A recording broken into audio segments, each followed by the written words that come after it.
إن الذين قالوا ربنا الله ثم استقاموا تتنزل عليهم الملائكة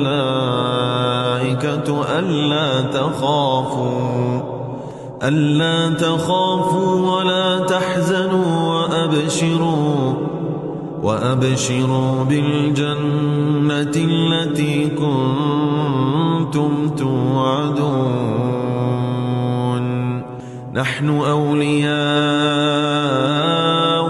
في الحياة الدنيا وفي الآخرة ولكم فيها ما تشتهي أنفسكم ولكم فيها ما تدعون نزلا من غفور رحيم.